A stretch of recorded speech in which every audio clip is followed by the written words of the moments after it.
Hello, friends. Welcome to another episode of Truth for Life. We are on a journey together towards health and freedom. And today we are going to be looking at the topic of health by faith. We're told disease is an effort of nature to free the system from conditions that result from a violation of the laws of health. All right, so I'm going to stop right there.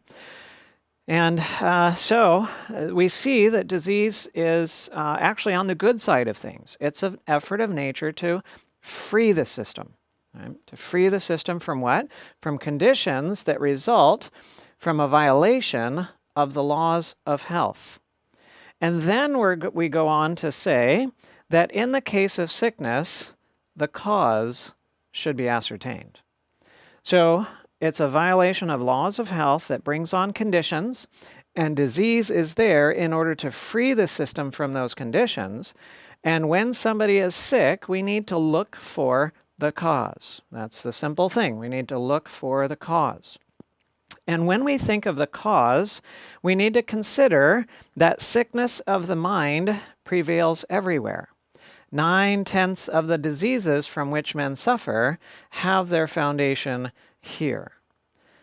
So, when we're looking for the cause, we need to aim for the mind.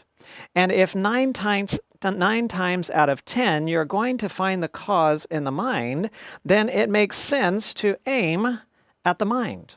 Okay? Now, as we looked at before, we see that the mind is a combination of the spirit and the brain, the central nervous system, and that the mind is created to feed on truth. It's created to feed on truth. And when truth is the information that the mind is feeding on, then through the nervous system, the mind can control the functions of the body the way that it's supposed to, and things work well. But if it is lies or error that the mind is feeding on, then through the spirit, through the brain, through the nervous system, that will result in dysfunction in the body somehow and somewhere. Now, no one else's mind can create disease in your body. It's only your mind that can create your disease in your body. Now, I'm not saying only the mind can create disease. We looked before, a number of sessions ago, at the 5 different causes of dysfunction. But when it is the mind that is causing that dysfunction, it's not somebody else's mind, it's your mind. And whatever someone else thinks, that can only affect their own health, not yours, unless you take their thoughts and you make their thoughts your thoughts. So, you cannot blame others for your disease. As we're learning how the mind can impact the body, now sometimes individuals will start blaming others because others have been this way, thought this way, and so on, and now they find themselves sick. No, it's not because of others, it's because of your own mind, right? You never create, but mind you, you never create your disease on purpose. Right? Nobody does. Nobody does. It is not on purpose. It is not conscious. It's not something that somebody does to themselves with any consciousness or on purpose. You don't do it because you want to. You don't do it consciously. You do it because you can't help it. Right? You do it because you can't help it. And you do it because of the sinful nature that you were born with. And you don't have a responsibility for that sinful nature that you were born with. But nobody else can do it to you. Only you can do it to yourself. Now, also, as we talked about in the 5 different causes of dysfunction, there is the enemy. And when he has permission, like in the case of Job, well, then he can be involved in this whole process as well. So why does disease end up affecting certain organs or certain systems or different parts of the body? And it's a good question, and I would say that the answer is not completely clear, at least in my mind yet. But I know that, or the analogy that helps me is that the brain is like the piano, the spirit is like the piano player, and your thoughts are the music that comes from it. If you're going to have any music, you must have the piano, and you must have the piano player. And it is possible that the spirit, through the nervous system, determines where the signals are going to end up in the body, and therefore where the manifestation comes. So again, you have your brain, and here's you have your spirit that can play. Instead of having 88 keys like on a piano, well, now you have a few, tens of billions of neurons that you can interact with. And those signals are going to be sent to various different parts of the body, depending upon where the signal begins in the cortex of the brain and the connections that are between the brain and then the different parts of the body. We're told that the brain is the capital of the body, the seat of all the nervous forces and of mental action. The nerves proceeding from the brain, control the body.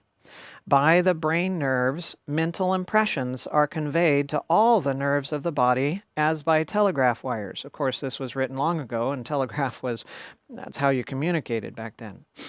And they control the vital action of every part of the system. All the organs of motion are governed by the communications they receive from the brain. So, why do some conditions or problems affect one side of the body and not the other? Or why do some of them begin on one side of the body? Well, if it begins on the dominant side, which for most people ends up being the right side of the body, but remember, the fibers and everything from the brain, the axons and the communication channels, they cross. You have 2 separate brains, essentially, a right brain and a left brain, and those fibers are going to go down to the center part of the brain, and then they'll end up crossing and then going down to the body through the spinal cord and so on. And so if it's right body, then it's going to be left head. And if it's left body, then it's going to be right head. So if it begins, whatever disease or condition, if it begins on the right side of the dominant side of the body, then that would be, for most people, right body, left head. Then my observation and the observation of a number of other clinicians is you look for the most dominant relationship issues for the individual, and that would be with mother or spouse or lovers. So you're going to find oftentimes mother, spouse, lover issues that will manifest on the dominant side, coming from the dominant hemisphere of the brain. And if it begins on the non-dominant side, usually the left body and the right brain, if it begins on that side, then you look for issues in relationships with father and others, like siblings, children, and so on. Again, this is just an observation. That's all it is. And yet, I found the observation to be quite strong. Just the other day, I was talking with an individual, and they were discussing about the skin cancer that a relative of theirs had developed and eventually passed away from, and it developed in an armpit. And we were discussing the fact that this type of skin cancer, melanoma, most of the time develops in a place that is not sun exposed or is not significantly sun exposed. And yet its sun exposure is touted as one of the risk factors associated with it. But again, most of the time it begins in a non-sun exposed area. And this individual, it began in an armpit. And that's quite not sun exposed. And anyways, they talked about this, and then they talked about the stressors that were on in the life of their loved one before they developed this cancer, and it happened to be issues associated with a sibling. And I said, well, then that means that their cancer began on the left armpit. And they were like, how did you know? How did you know? Well, from observation. It's from observation. And you can take it or leave it. It's not a big deal. But it's just somewhere to look and to go, okay, well, that's interesting. Maybe we could look in that area. Now, disease is often associated with certain types of problems in the life of the individual. One of the major problems associated with disease is loss. And I find that frequently, if I'm dealing with an individual that has cancer, oftentimes there is some significant loss that has happened in their life. Bitterness is another major issue that individuals struggle with. It's associated with disease, and there's a wide variety. And I'm not saying that somebody that has cancer only has loss. I'm just saying that my observation is that often there is loss associated with it. Bitterness, all sorts of things, and I find frequently autoimmune disease associated with bitterness. You can have individuals that have disease associated with guilt or with conflict, or where there are attempts to control, but they fail at doing so, and so they find themselves at loss of control. But that's not all. But in looking for the cause of disease, it's important to address these types of issues. If we're simply dealing with the medications or the chemicals or other things like that, yet 9/10 of the time the disease has its foundation in the mind, well, we need to have that in mind, and we need to address those particular issues when we are looking at healing and health.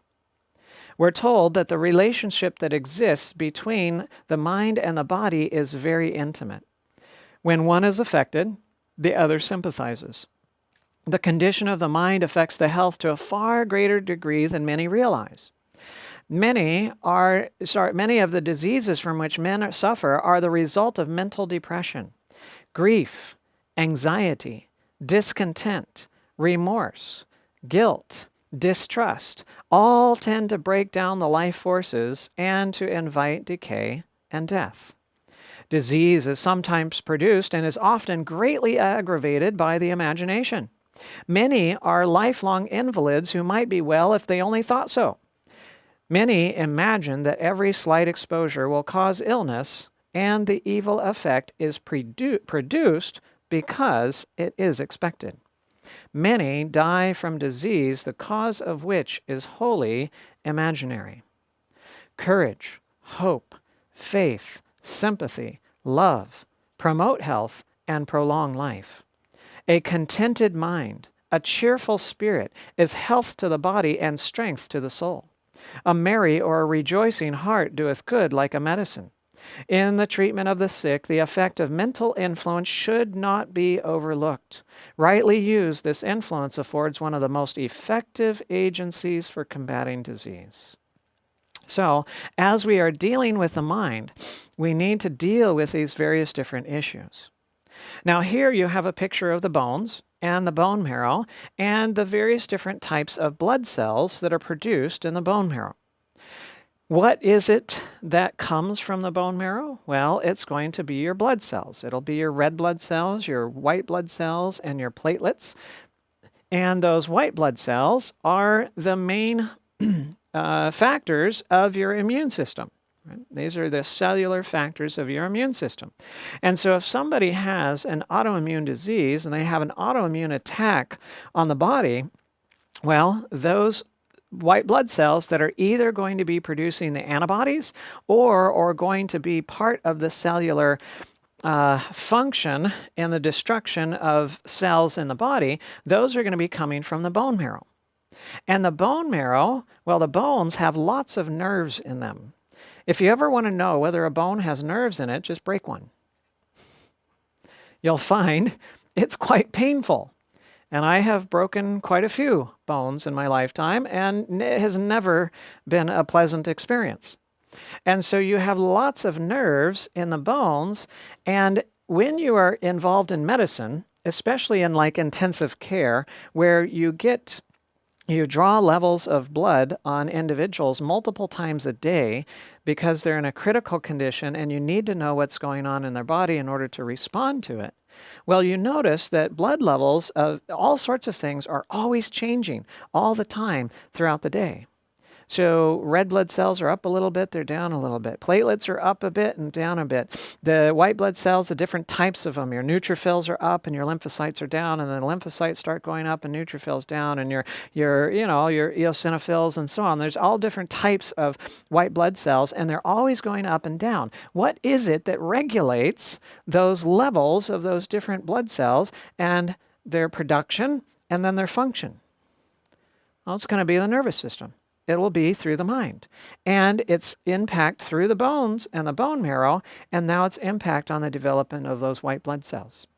So if you have an individual that has autoimmune disease, well, then you've got an issue that's happening through the nervous system, through the aspect of the bones, and then affecting the white blood cells in the system for that individual. And I would propose to you that the Bible knew that, that God knew that in the Bible, and that He put into the Bible things that we can understand in regards to the cause of blood disorders, of autoimmune disease, and bone marrow issues. So for diseases of the bone marrow, including autoimmune disease and blood cancers and so on, look in the Bible for passages that refer to bone, bones, or marrow. And particularly, I would say, pay attention to Psalms, Proverbs, and Isaiah. That's where I found it to be most productive in looking at that. And if those passages talk about weak bones, or dry bones, or broken bones, or dry marrow, then look in the verses around that reference to bone, bones, or marrow, and you will find the cause of the problem. And if it talks about strong bones or fat marrow or bones that are together, then look in the verses around there and you will find the solution to the problem. It's right there in the Bible. It's a medical textbook for us. So if you're looking at the problem, why might I have the problem? Well, some good places to look would be Psalms chapter 6, 31, 38, 102, and 109. And Proverbs 12, 14, and 17.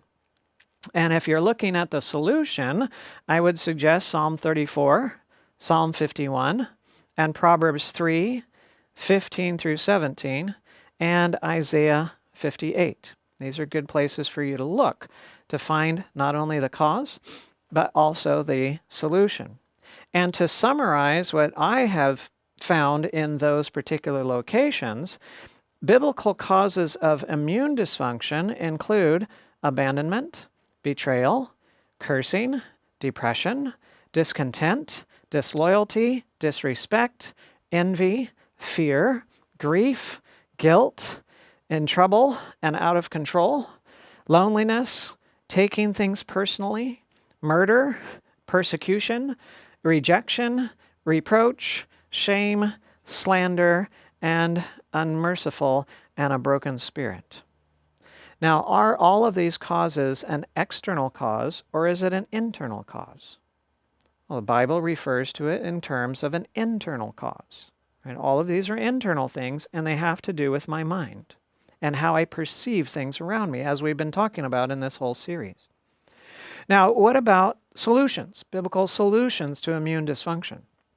Well, that includes a clean or a merry heart, a right or a contrite spirit, a good report, which the gospel is a good report, acceptance by God, accepting others, contentment in God, departing from evil, distrusting self, encouraging others, fearing and respecting God, forgiveness, gladness, God's sustaining spirit, helping others to be free, joy, keeping God's law from the heart, knowing God is near, knowing He hears you, knowing He answers you, knowing He delivers you, knowing He will save you, mercy, peace, pleasant words, so both received by God and pleasant words spoken to others, righteousness, salvation, seeking out and helping those in need, sharing what you have freely with others, surrender,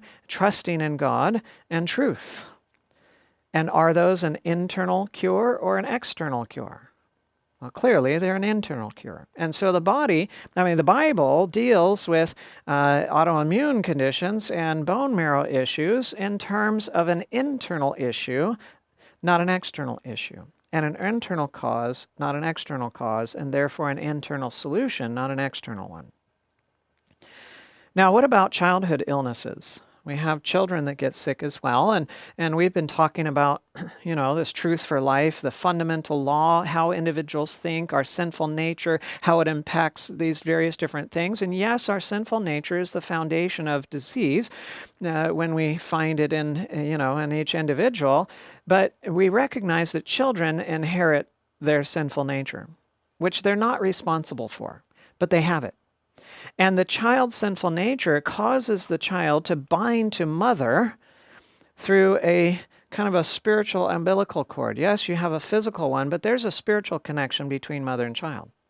And the child will eventually develop a connection with others as well, including father and, so on. But primary connection is with mother. So the child was created for a source that is good.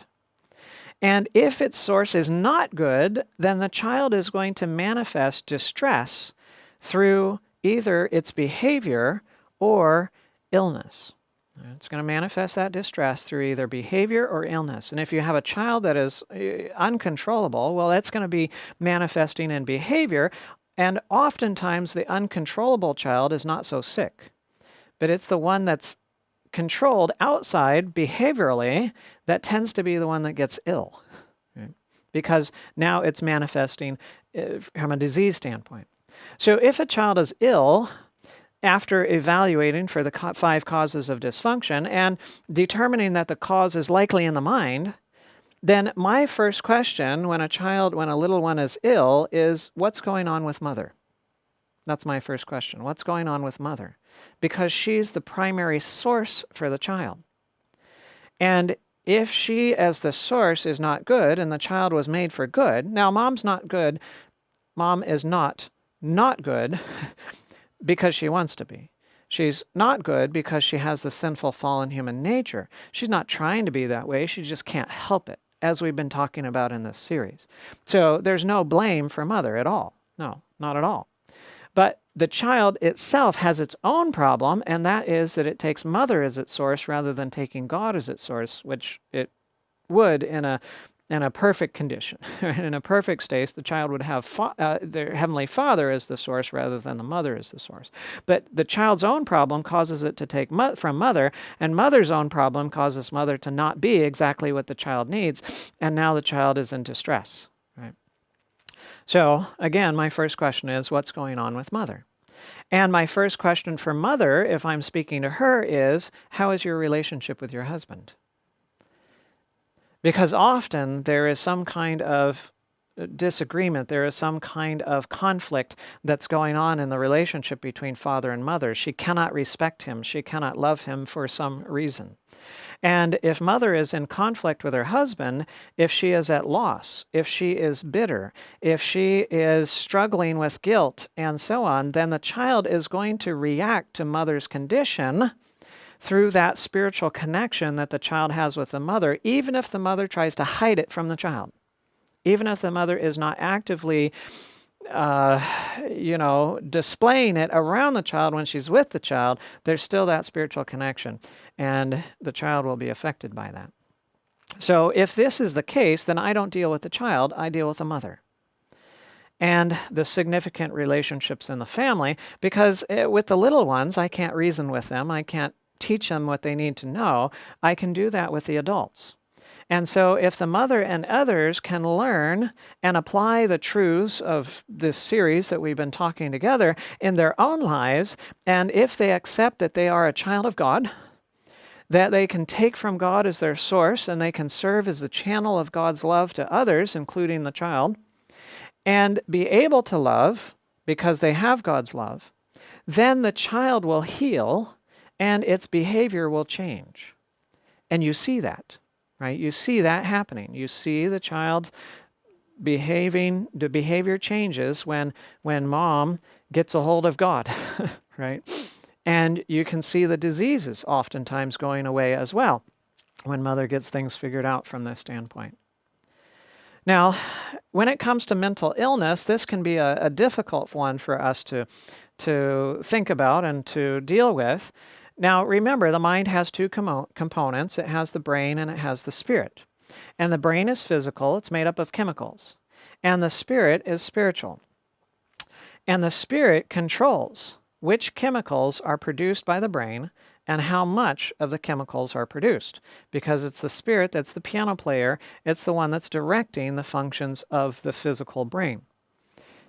And a problem of the spirit can change the chemicals that are produced in the brain and can change the chemical levels that are in the brain, or the chemical, the percentages and how much production or not production and so on. And a problem of the spirit can also lead to disease of the brain or inflammation of the brain. So if you have disease developing, for example, in the pancreas or in the liver or on the skin or other places like that, well, that doesn't necessarily affect the ability to think, but when disease affects the brain itself, and the brain is part of what is needed in the thinking process, well, now it gets a bit challenging. Because if the brain is inflamed or diseased, then if the brain doesn't have the proper fuel, so there's deficiency or a toxicity or a poison, and if there is physical trauma to the brain, then the mind cannot function properly because it needs the physical structure of the brain to be correct in order for it to function well.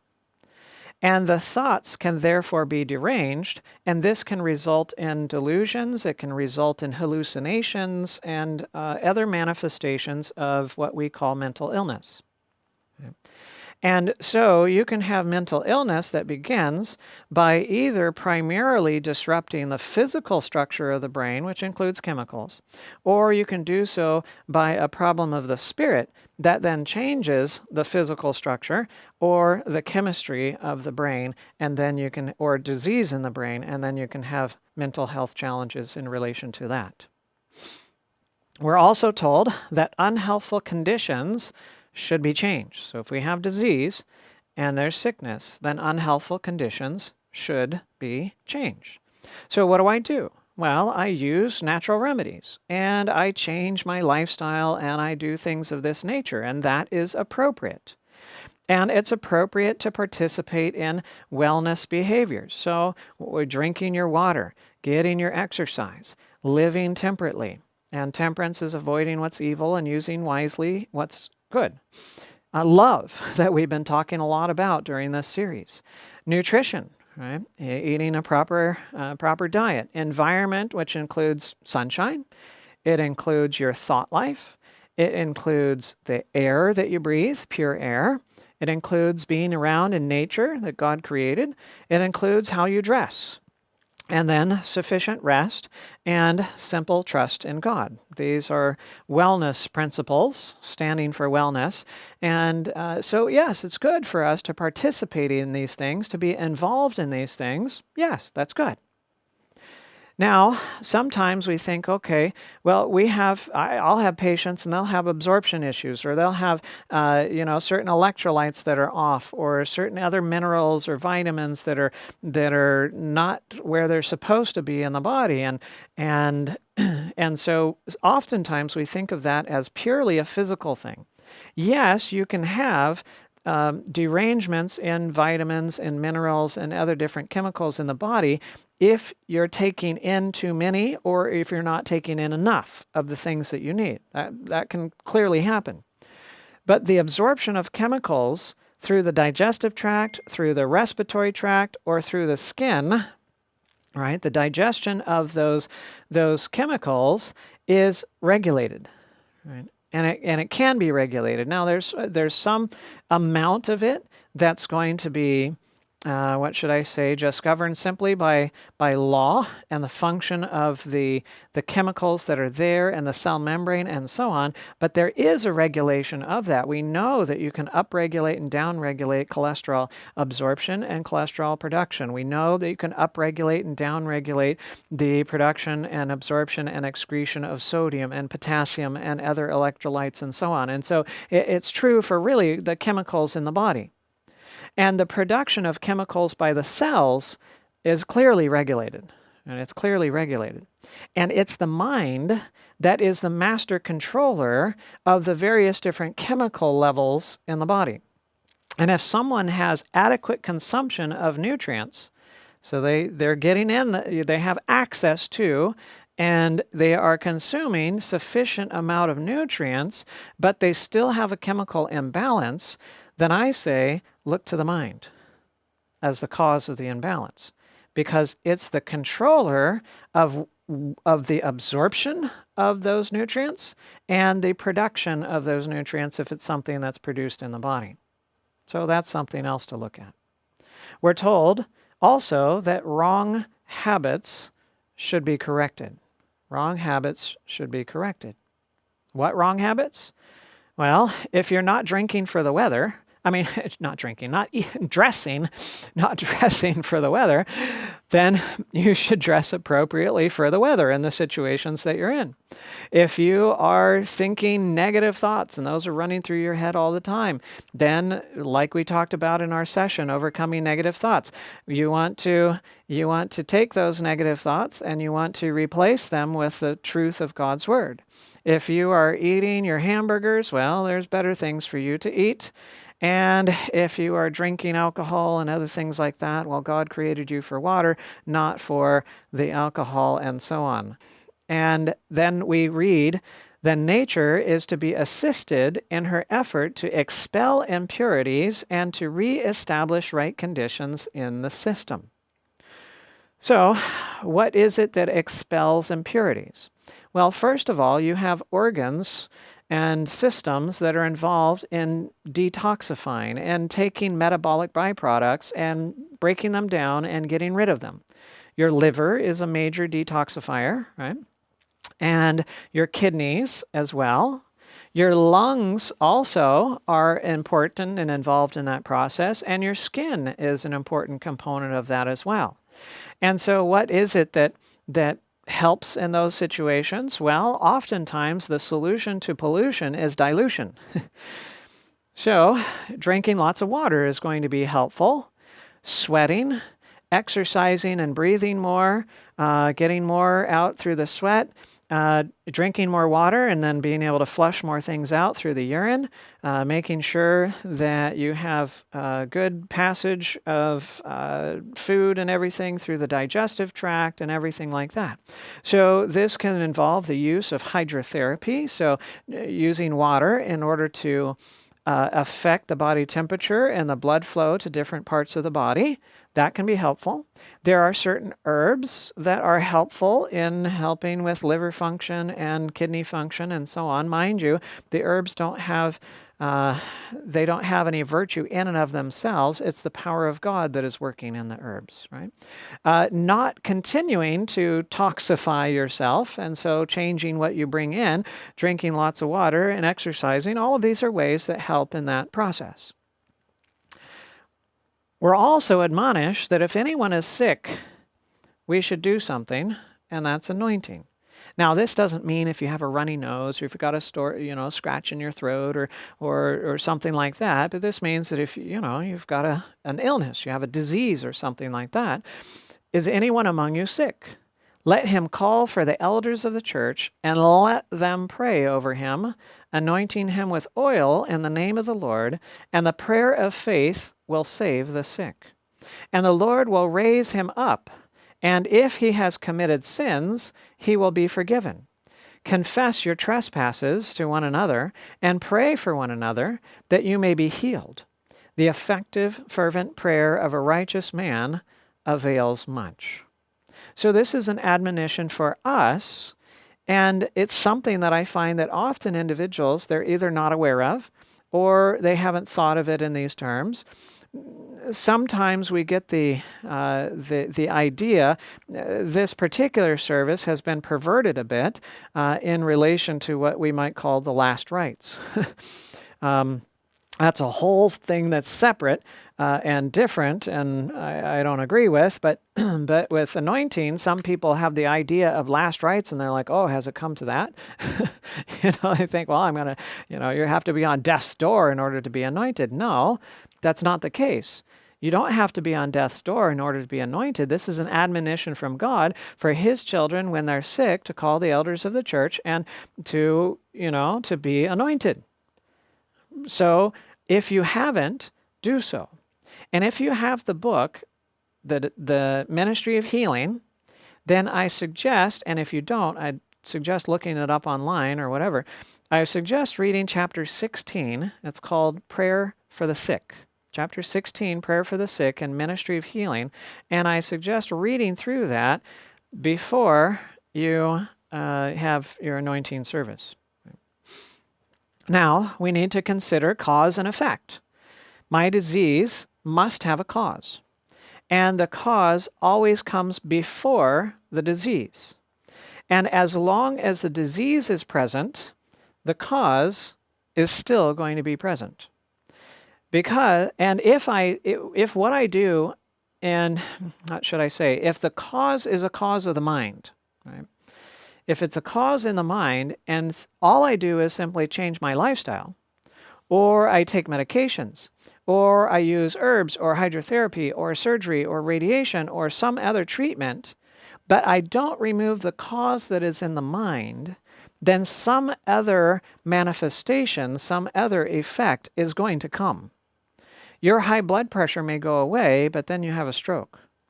Your cancer may be removed, but then you develop blood clotting issues. Your thyroid might be irradiated and the thyroid cancer is gone, but now you develop hormonal imbalances and so on, right? So the cause, it's important for us to find the cause and to look for the cause. And again, 9 times out of 10, the cause is going to be found in the mind. And so if that's where it's going to be found, most of the time, the vast majority of the time, that's where you should look. And the cause must be removed. And once the cause is removed, then the effect is going to go away.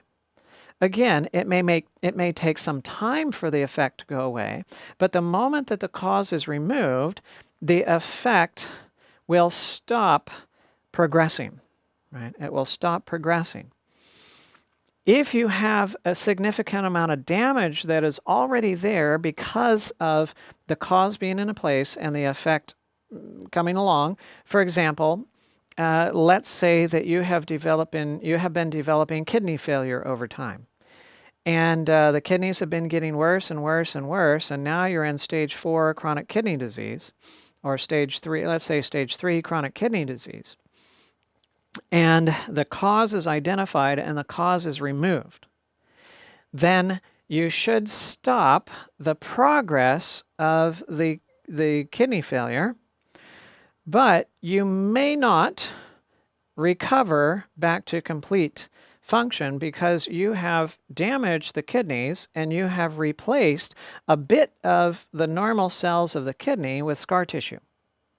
Same thing with liver damage and cirrhosis and so on. A lot of the liver is replaced with scar tissue. And if you've replaced it with scar tissue, from a natural standpoint, you're not getting that back. You can improve the function of the existing cells, but you're not getting back the scar tissue that was there. Now, I say that with a caveat, and that is that God is the healer, and that He's the creator, and He's also the recreator. So you are never in a condition or never in a situation that is too difficult for God that He cannot bring about healing. Okay. So is there hope? Yes, there's always hope. Are you alive? Is God alive? Then there's hope. Okay. And your hope and your trust is in Him, but you don't demand that He go and He do things in the way and in the time that you would like it to be done. You trust Him in the process while He is leading in the healing. Okay. And in the meantime, yes, I apply lifestyle, I apply natural remedies, I eliminate toxins, and I pray, and I trust God that He is going to work out His healing in my life in His way and in His time. It's His body, it's His problem, and He is the one that can lead in the process of recovery. When I have trust in God in this process, then I'm not the one pushing God to try to get Him to go as fast as I would like Him to go. I'm not the one trusting in the treatments. I'm not the one pushing for the best protocols. I'm not the one always pushing, under pressure, putting others under pressure in order for me to be healthy. And I don't get caught up in just focusing on myself and my recovery process so that I am not involved in taking and giving anymore. I know many of individuals who, when their health has gone downhill, they have become more and more self-focused and less helpful and useful to others. And the law of life just goes in their lives. There's no more taking and giving. They're just trying to take and keep it to themselves. And it doesn't work that way. It will never work that way. If you have a method of healing that does not bring you to taking from God and giving to others, if it does not involve you serving others and being involved with others, then it's not the real deal. It's not the real deal. It's a false method. You and I were created for love. We were created to take love from God, and we were created to give love to others. That's how we were created to be. And God is to be our source. And when He is, we take what is good, we have what is good, and we can give what is good. And that's how He created us to function. When we have others as our source who are not good, there is none who does good, no, not one, then we get what is bad, we have what is bad, and all we can give is what is bad, without a choice. If we don't take anything, we don't have anything to give. And if we take, but we try to keep it to ourselves, that's not going to work either. And we will end up being useless to others. Right? So, what we must do is we must take from God as our source, and we must give to others. And that is God's plan for our lives. And any time that gets interrupted, there are going to be problems. Right? The interruption is a problem in and of itself. Right? The fact that you stop taking from God is a problem. And it will result in other problems, more problems in the life of the individual. Right?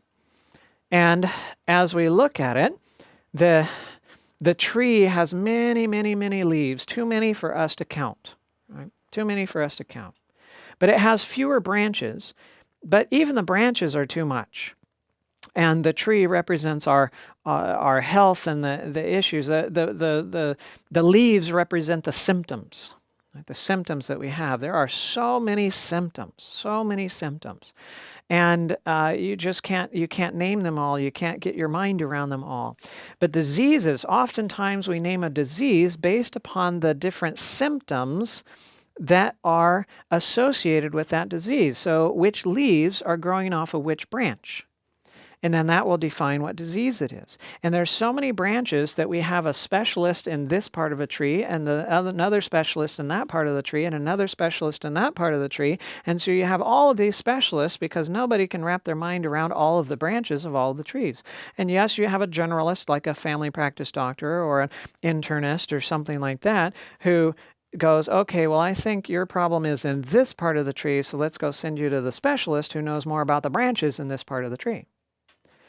And so that's how our healthcare system functions. It functions up in the branches and the leaves.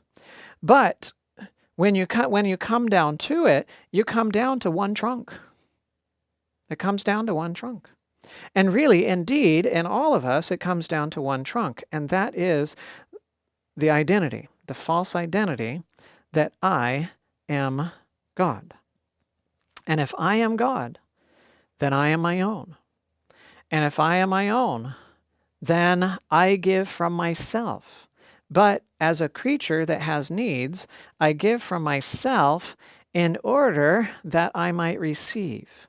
So my love is for me. It's selfish. It's giving in order to receive. The purpose of my giving is the receiving. And if I am God, then I am dependent upon others. I am a slave to others because I need them to be a specific way. I expect good from them. And when they're not good, I'm frustrated and I have to try to control them and make them be good. If I am God, I think it's about me. And when things don't go well or they don't treat me well, I take it personally. If I'm a God, I must be worshipped. So others must love me. Others must respect me. They must listen to me and understand me and honor me and so on. And when they don't, oh, wow, I'm the judge and I condemn. I'm also the owner. As a God, I see myself as the owner, and if it's damaged, if it's destroyed, if it's injured, if it dies, if it walks away, then I see it as my loss. And I find things to be my problem, and so I think that I must fix it, I must control it in order to bring it to a successful conclusion. But I can't control all of the factors of the time and the space and circumstances and people and resources and information and so on. And when I fail to control all of these different things, now I have stress. Right? Now I have stress as a result of it. And we know stress is associated with almost every disease. Right? And stress comes from believing that I'm a God, attempting to control what is only under God's control, and failing to do so. So, issues of the mind, the identity, the I am God, and sinful nature go behind all of these diseases and all of these conditions. Right? Now, the Bible deals with disease in the context of sin, actually. It deals with disease in the context of sin. Exodus 15:26. If you diligently heed the voice of the Lord your God to do what is right, in his sight, to give ear to his commandments and keep all his statutes, I will put none of these diseases upon you which I have brought upon the Egyptians, for I am the Lord who heals you.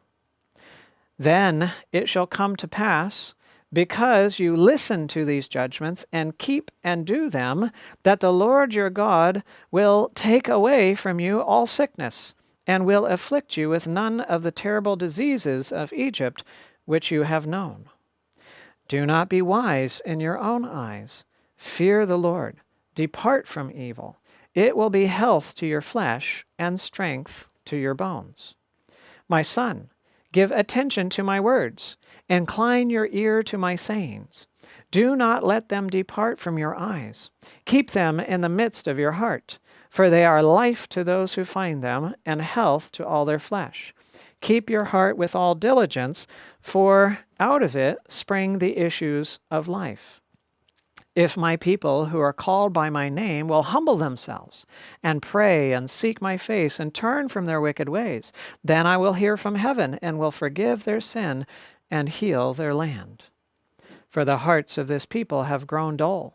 Their ears are hard of hearing, and their eyes they have closed, lest they should see with their eyes and hear with their ears, lest they should understand with their hearts and turn, so that I should heal them. So here we have read a number of passages, all of them dealing with disease, sickness, or healing, and every factor that is associated with it is a spiritual factor. The Bible treats disease in the terms of sin. Now, when did sin begin?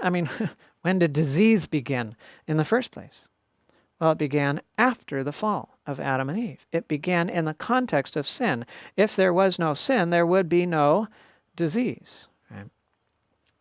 Now, Jesus deals with disease in the context of sin as well, and he deals with health in the context of faith. Let's see what Jesus says. Jesus turned around, and when he saw her, he said, "Be of good cheer, daughter. Your faith has made you well." And the woman was made well from that hour. woman who reached out and touched the hem of his garment. She was made well. Why? Because of faith. Mark 10:52. Then Jesus said to him, "Go your way, your faith has made you well." And immediately he received his sight and followed Jesus on the road. Clearly, this was a healing of a blind man. And Jesus said, in relation to his healing, it was because of faith. And here in Luke 17, verse 19, it's a leper. And he says to him, "Arise, go your way, your faith has made you well." This was the one of the 10 lepers that came back to Jesus and thanked him. And Jesus said, "It's your faith that has made you well." Now, where did his faith come from? Well, it came from God. And finally, John 5 and verse 14, afterwards Jesus found him in the temple. This is the man healed by the pool of Bethesda, and said to him, "See, you have been made well. Sin no more, lest a worse thing come upon you." So even Jesus deals with disease in the context of sin and healing in the context of faith. But people say, well, what about the man born blind? What about him? Didn't Jesus say it wasn't because of sin that he was born blind? It wasn't his sin and it wasn't his parents' sin? Well, let's read it. Now Jesus passed by. He saw a man who was blind from birth, and his disciples asked him, saying, "Rabbi, who sinned, this man or his parents, that he was born blind?" Jesus answered, "Neither this man nor his parents sinned, but that the works of God should be revealed in him. I must work the works of him who sent me while it is day. The night is coming when no one can work. As long as I am in the world, I am the light of the world." And then he proved that by bringing light to the man who was blind. Right? So the disciples' question was not so much about sin, it was about blame. Who do we blame? Because the Israelites had the idea of blame. So who was to blame for this man's blindness? Now, it's true that sinful nature or sin is the cause of disease. And sinful nature is involved in this whole process, whether it is in humans or whether it is in angels, right? And so was the man to blame for his sinful nature? No. Were the parents responsible for their sinful nature? No. So there's no blame to the man. There's no blame to the parents. Even though it might be there, it's no blame because there's no responsibility for that. Was there anyone to blame? No, there wasn't. There wasn't. But let's read what inspiration says about this passage. In the question the disciples asked Jesus, they showed that they thought all disease and suffering the result of sin. This is indeed truth, right? So that means that all disease and all suffering is the result of sin. But Jesus showed that it was an error to suppose that everyone who was a great sufferer was also a great sinner. So the degree of the effect is not necessarily to how much of a sinner the individual was. The disciples were not called upon to discuss the question of who had sinned or not sinned, but to understand the power of God, his mercy and compassion in giving sight to the blind. Okay, beautiful. We're also told that there is a divinely appointed connection between sin and disease. No physician can practice for a month without seeing this illustrated. If he will be observing and honest, he cannot help acknowledging that sin and disease bear to each other the relationship of cause and effect. It's there. It's not that it's not there. It is there. Right? It is there. When we separate sin from disease, we separate the gospel from the cure. And that's an important point. When we separate sin from disease, then we separate the gospel from the cure. Now we can just treat disease as a physical problem, a physical malady. We can treat it with physical treatments. We can depend upon physical interventions, and our reliance is upon these physical things, and God is forgotten. And we don't rely upon him. And the glory for the healing and the praise and everything goes to the medication or to the surgeon or to the treatment or to the herb or to the other thing rather than to God, who is the only one that can heal. 2 Chronicles 16:12, and in the 39th year of his reign, Asa became diseased in his feet, and his malady was severe. Yet in his disease he did not seek the Lord, but the physicians. This is written in Scripture as for our admonition. We always go after the physicians. I'm a physician. We do. But God is saying, go after me. Go after me. So we have this sinful nature. And when that sinful nature is the foundation of my mind, the operating system that I operate by, when that is the case, then it's going to be associated with taking things personally and giving to receive and manipulation and selfishness, loneliness, bitterness, rejection, control, slavery, loss, and guilt. It's going to come with intemperance and covetousness, fear and anxiety, depression, addictions, infidelity, slander, hatred, gossip, pride, and lust. And that all is going to be associated with disease. And not only is it going to affect us physically and spiritually, but it's going to affect our relationships negatively as well. But when we have the true identity that I'm a child of God, and that is how we operate, the unfallen nature that God created us with, the nature of Christ that we can have access to by faith, and when that is the foundation of the mind and the thinking, then what happens then? Well, now we have no personal hurts. We have companionship and we take to give. We have selflessness and forgiveness and surrender and belonging and freedom and guiltlessness and trust and gain. We have innocent pleasures and encouragement and supportiveness, temperance, faithfulness, acceptance, confidence, generosity, humility, purity, and joy. And all of that is associated with health. And so this brings about the health of the individual. While it also brings about the spiritual health, you get the physical health, and it impacts your relationships and how you relate to others as well. So it does everything. It fixes the spiritual issues, it fixes the physical issues, it fixes the social issues as well of individuals. Yes, sickness of the mind prevails everywhere. 9/10 of the diseases from which men suffer have their foundation here. And what's the solution? Ministry of Healing, page 115, paragraph 2. When the gospel is received in its purity and power, it is a cure for the maladies that originated in sin. When what? When the gospel, when the good news, when the righteousness of Jesus Christ made it possible on our behalf, when the grace of God made available to us by His grace that is accepted by faith, works in me, and I accept it as my own, and the power of God is made available to me, and it transforms my life, and it works in my life. Yes, I'll use all of these different treatment modalities, natural remedies and other things that He has blessed, but I won't trust in those things for my healing because I trust in Him as my healer. And it is the gospel that brings that to me, and it is the gospel that brings healing. And every malady, physical, spiritual, and social, came from sin, and the gospel is the cure.